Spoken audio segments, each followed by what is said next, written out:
Votre invité à présent pour parler de ce budget 2025 en passe, a priori d'être voté à l'Assemblée nationale, c'est Denis Ferrand, le patron, le directeur général de Rexecode. Bonjour Denis. Bonjour David. Merci d'être avec nous sur Boursorama. Un petit mot d'abord parce que Patrick Martin, qui est le patron du MEDEF, c'était il y a quelques jours, en fin de semaine dernière, il a fustigé l'impact des hausses d'impôts demandées aux entreprises en déclarant, et ça fait évidemment polémique, en déclarant les conséquences de ces hausses d'impôts, c'est que ceux qui peuvent, en parlant des entreprises, partent, et ils ont raison. Enfin, elles ont raison pour le coup, les entreprises. Est-ce que c'est vraiment ce que se disent aujourd'hui les chefs d'entreprise? Est-ce qu'il y a un ras-le-bol et pas seulement Bernard Arnault, le patron d'LVMH? C'est peut-être moins sur la taxation, d'une certaine manière, qu'il y a un ras-le-bol que sur l'équilibre en réalité de ce qui se met en place. L'équilibre entre les mesures de taxation et les mesures de dépenses. Rappelez-vous, à l'automne, le même Patrick Martin avait dit qu'on comprendra que les entreprises contribuent à cet effort de redressement des comptes publics, mais à condition que cet effort soit équilibré. Et c'était le moment où, je crois que c'était Pierre Moscovici qui évoquait 2 tiers, 1 tiers, comme ligne de partage des eaux, ou alors est-ce que c'était le gouverneur de la Banque de France, 2 tiers d'efforts de réduction de dépenses, 1 tiers par les prélèvements. In fine, quand vous regardez le budget qui va se présenter, quand vous regardez par exemple ce que dit le Haut Conseil des finances publiques quant à l'équilibre du budget, on est plutôt sur 1/5, 4/5.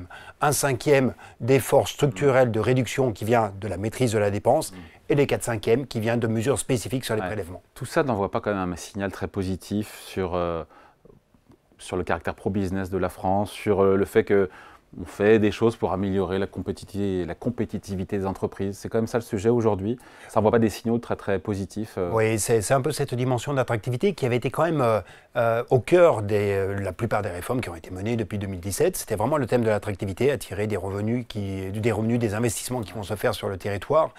Là, on parle d'entreprises qui peuvent partir. Donc, entre les entreprises qui peuvent partir et celles qu'on ne va plus réussir à attirer, il y a quand même un gouffre. Et oui, l'attractivité va être en défaut. Je crois que Ernst & Young a sorti récemment un rapport où c'était une consultation auprès de patrons qui évoquait quand même une très grande prudence à localiser désormais des investissements sur le territoire. Ouais, ce qui est quand même problématique. Comment est-ce que, allez, on rentre dans le sujet maintenant sur ce budget 2025, comment est-ce que vous le jugez, ce budget qui est en passe d'être adopté a priori, puisque les instances du PS donc, disent on ne votera pas la censure, il faut voir si les socialistes, après les députés, vont suivre ou pas, le RN a dit ce matin a priori il ne voterait pas la censure. Comment on le juge? Est-ce qu'il est déjà meilleur ou pas que le budget version Barnier, ce budget Bayrou?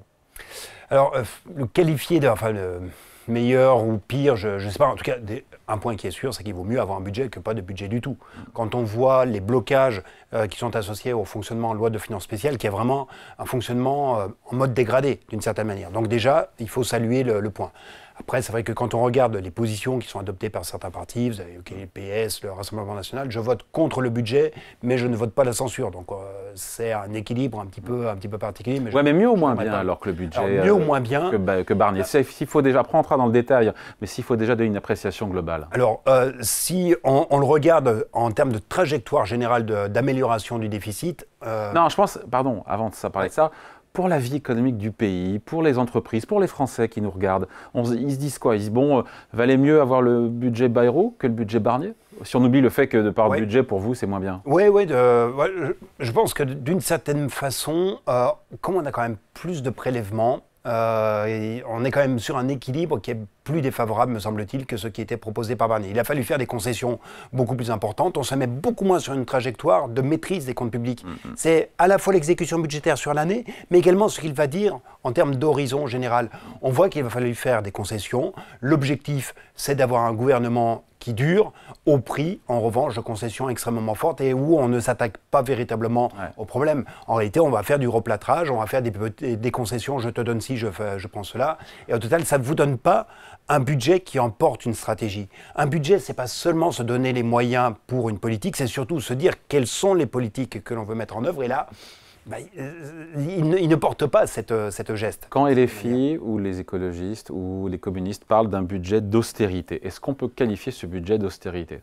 Moi, j'ai un chiffre qui me vient en tête, mais je vous laisse répondre. Oui, alors le budget d'austérité... Moi, je vois des dépenses publiques qui augmentent 0,9% en volume. Des dépenses publiques qui augmentent de 41 milliards d'euros cette année. C'est ça. Enfin, juste qu'on vient de m'expliquer, et peut-être que j'ai mal compris, c'est possible aussi, hein, que quand les dépenses de l'État, dépenses totales de la sphère publique augmentent de 41 milliards cette année, qu'on parle d'austérité. Moi, qu'on m'explique, c'est peut-être le cas d'ailleurs. Non, mais on pourrait se dire, s'il y avait beaucoup d'inflation, 41 milliards sur une masse qui fait 1695 milliards, 41 milliards, s'il y avait 3% d'inflation, ça vous fait un recul en volume. Donc vous avez à la fois une progression en valeur, les 41 milliards, mais également, une fois que vous retranchez l'effet d'inflation, vous vous rendez compte qu'il y a encore une progression en volume.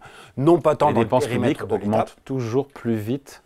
Oui, elles augmentent toujours plus vite que ne le fait le PIB également. Oui, on a une progression par rapport à l'activité. Vous avez un peu de progression. Pardon, c'est pas 0,9, mais c'est 1,1% de progression en volume qui est incluse. Et puis même quand vous regardez en nominal, par rapport à votre comparaison avec le gouvernement Barnier arrivait à un montant de 1698 milliards d'euros de dépenses. Là, on arrive à 1695, même 80 quasiment. Sauf que le gouvernement Barnier, il avait mis une poire pour la soif. Il avait mis 5 milliards de dépenses, de crédits qui étaient potentiellement annulables. Là, cette réserve, d'une certaine manière, elle a disparu. Donc on a elle a été consommée pour pouvoir avoir les faveurs d'un pour avoir les faveurs, exactement. Donc voilà, on a encore cette fuite en avant vers la dépense. Certains doivent se dire, ou certaines, mais il y a un côté techno là chez les deux qui parlent, vous et moi, parce que pour les Français, moi je me mets à leur place, ce budget, il est potentiellement meilleur pour les Français, puisque pour nos aînés, les pensions sont réindexées, au final, elles ne devaient pas l'être sous Michel Barnier ou à moitié, etc.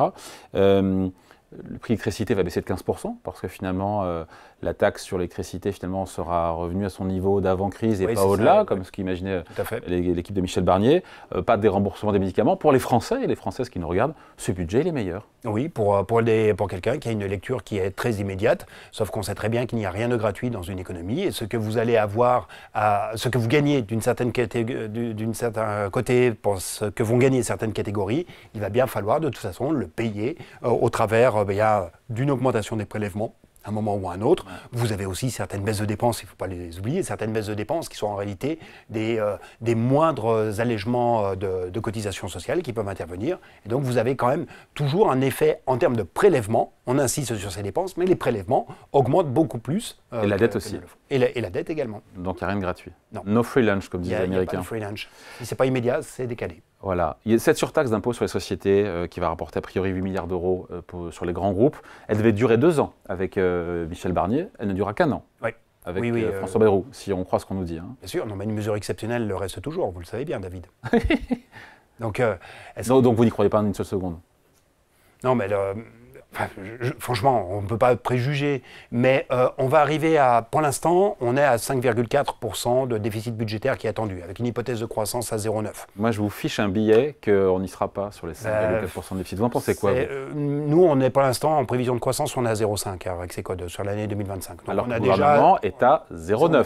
On est à 0,9, donc vous perdez en gros 0,2 points de PIB de ce fait-là, vraiment en prenant une élasticité unitaire. Donc on va déjà avoir un peu de mal à atteindre l'objectif, donc il est probable que dans ces conditions-là, ce qui a été annoncé comme étant provisoire pourrait avoir une pérennité un petit peu plus importante dans la durée. Qu'est-ce qui se passe si on a un nouveau dérapage des comptes publics, même si le budget 2025 est voté? Qu'est-ce qui se passe si finalement on n'est pas à 5,4? Je pense vraiment qu'on n'y sera pas, et je souhaite qu'on y soit. Mais si on est à 5,5, 5,6, 5,7, 5,8 et qu'on tangente les 6%.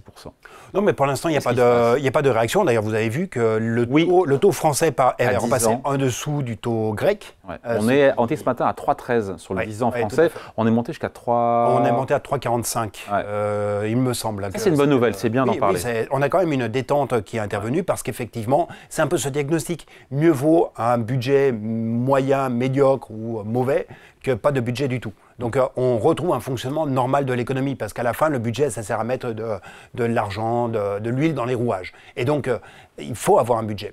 Donc c'est un peu ça ce que saluent les marchés, on retrouve une situation normale. Pour autant, on se retrouve toujours avec une nouvelle hiérarchie des taux qui s'est dessinée à l'intérieur de l'Europe et hiérarchie des taux qui nous est très défavorable. Donc on est sur une montée progressive de la charge d'intérêt, ça nous coûte de plus en plus cher, c'est une dégradation régulière, tendancielle, qui n'est pas violente, mais qui est permanente et quasiment certaine. En même temps, les taux souverains français à 10 ans à 3,10%, on est quand même content, c'est quand même mieux que 3,5% parce que plus les taux sont élevés, plus rembourser la dette coûte cher. Oui, mais ça vous fait plus que le taux de croissance nominal. Nominal, c'est le taux de croissance plus l'inflation. Alors c'est le taux de croissance en volume plus l'inflation. Donc en gros, gros, si on fait le 0,9 que retient le gouvernement plus 1,5 d'évolution de prix, ça vous fait du 2,5 d'évolution du PIB en valeur.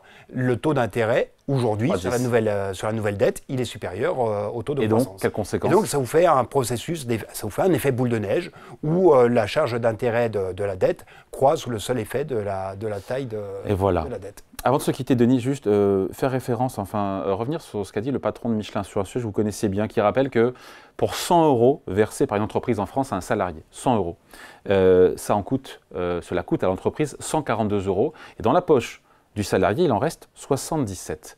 Est-ce qu'il y a vraiment un problème en France entre le salaire brut et le salaire net? On sait que ça finance la protection sociale, évidemment, mais est-ce que, quand on se compare à nos voisins européens comparables, encore une fois, il n'est pas question d'aller dans des contrées lointaines, on a quand même un sujet.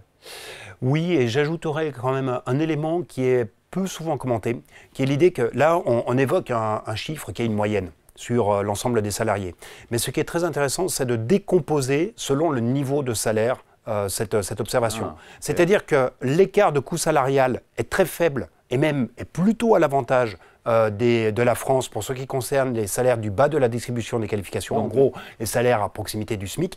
En revanche, on a un surprélèvement qui s'effectue au fur et à mesure que l'on grimpe dans l'échelle des salaires. Et donc, on a un financement... C'est la progressivité à la française, non? C'est une progressivité, mais qui est un très gros handicap de compétitivité relative sur le haut de la distribution. En gros... Mais ça ne concerne pas les services, puisque les services, il n'y a pas de concurrence sur les services. Oui, enfin, vous avez quand même des services de prestations intellectuelles, des services de conseil, 1,6 million de salariés quand même dans le secteur. C'est un secteur qui a en gros un salaire médian à 4500 € par mois.